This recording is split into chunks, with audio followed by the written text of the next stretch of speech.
நீங்கள் வாக்களிக்க வேண்டிய கட்டாயம். இந்த நிலம் நஞ்சாகி விட்டது, காற்று மாசுபட்டு விட்டது, குடிநீர் விஷமாக மாறிவிட்டது, உணவு விஷமாக மாறிவிட்டது, இயற்கை வளங்கள் கனிம வளங்கள் கொள்ளை போகிறது. இதையெல்லாம் இந்த திராவிட சித்தாந்தவாதிகள் திராவிடம் என்ற போர்வையில் தமிழர் நிலத்தை, தமிழருடைய உரிமைகளை, தமிழருடைய கனிமங்களை திருடி செல்கிறார்கள் என்ற குற்றச்சாட்டை நாங்கள் தொடர்ந்து வைக்கிறோம். நீங்கள் கனிம வள கொள்ளை என்றால் ஏதோ பெரிய விஷயம் போல இருக்கு அப்படின்னு நினைக்கிறீங்க. இல்லை, இந்த அரியலூர் பகுதிகளில் சிமெண்ட் கற்கள் என்று சுண்ணாம்பு கற்களை எடுப்பது கூட கனிம வள திருட்டுத்தான். அது எங்கள் மக்களுக்கு சேர வேண்டிய உரிமை. அதை தனியார் முதலாளிகள் ஆட்டையை போடலாம். வேலை வாய்ப்பு கொடுக்கிறேன்னா இன்னைக்கு நமக்கு வேலை வாய்ப்பு இருக்கா? நமக்கு வேலை வாய்ப்பு கொடுக்கப்பட்டிருக்கா? மாநிலத்தின் முதலமைச்சர் மரியாதைக்கும் மதிப்புக்கும் உரிய ஐயா முத்துவேல் கருணாநிதி ஸ்டாலின் அவர்கள் ஏன்னா இவ்வளவு மரியாதையா சொல்றேன்னு நினைக்காதீங்க, வச்சு செய்ய போறேன். அதனால தான் அவ்வளவு மரியாதையா சொல்லணும். அண்ணன் சொல்லியிருக்காரு, அண்ணனுடைய வளர்ப்பு அண்ணன் அப்படி சொல்லியிருக்காரு. எங்கள்கிட்ட யாரை திட்டினாலும் நேர்மையா திட்டுங்க, நீ செருப்புல அடிச்சாலும் சந்தனத்துல முக்கிய அடி, சாணியில முக்கிய அடிச்சிடாத அப்படின்னு சொல்லியிருக்காரு.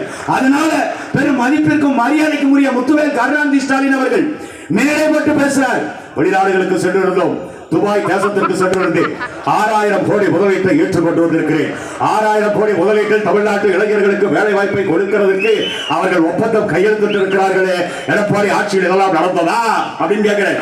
ஐயா உங்ககிட்ட நாங்க கேட்கிறோம் ஐயா, 6000 கோடி முதலீடு அவன் கொண்டு வர்றாங்க ஐயா. இல்லத்தரசிகளுக்கு ஒரே நாள்ல 1,31,00,000 பேருக்கு 6,550 கோடி ரூபாயை ஒரே நாள்ல இன்வெஸ்ட்மெண்டா, வாக்குக்கு காசா 5000 கொடுத்தீங்களே ஐயா. 6000 கோடிக்கு துபாய் போன செலவு காசை மிச்சம் பண்ணி இருந்த 6,550 கோடிக்கு தமிழ்நாட்டில் அரசாங்கமே தொழிற்சாலை கட்டி இருந்திருந்தா தனியார் என்ன மயிருக்குங்க எங்களுக்கு வேலை கொடுக்கிறான், நாங்க அரசாங்க உத்தியம்னு காலை தூக்கி விட்டு நடந்திருப்பேங்க ஐயா. தமிழ்நாட்டு இளைஞர்களுக்கு அந்த வேலை வாய்ப்பை ஏன் ஸ்டாலின் உருவாக்கல? அமைச்சர் வந்தாராம், யாரு? நம்ம அண்ணன் சிவசங்கரன் வந்தாரு. தம்பி சொன்னான், புகழ் சொன்னான், என்ன அமைச்சர் வந்துட்டு போயிருக்காரு. அமைச்சர் வந்துட்டாரு, முதலமைச்சர் வந்துகிட்டு இருக்காரு பின்னாடி. யாரு? தமிழ் தேசிய முதலமைச்சர் அண்ணன் சீமான் அவர்கள் வந்துகிட்டு இருக்காரு. கேட்கிற கேள்விக்கு அந்த அமைச்சர் எங்க மாவட்டம் அரியலூர், என் கோட்டை தெரியுமா? தம்பி புகழுக்கு சொந்தக்காரங்க ஊர்ல மாமே ஊர்ல போய் கூட்டம் போட்டதுக்கு 2 நாளா போய் காவல் நிலையத்தில் அழுதுருக்காங்க. யாரு? நம்ம உடன்பிறப்புகள். அவரை திருச்சி போறதுக்குள்ள எப்படியாவது கைது பண்ணிருங்க. டேய் மறுபடியும் வந்து பேசுறா, ஊர்ல கைது பண்ணி பாரு, உனக்கு தெம்பு இருக்காரு. நான் கேட்ட கேள்விக்கு நீ பதில் சொல்லணும்.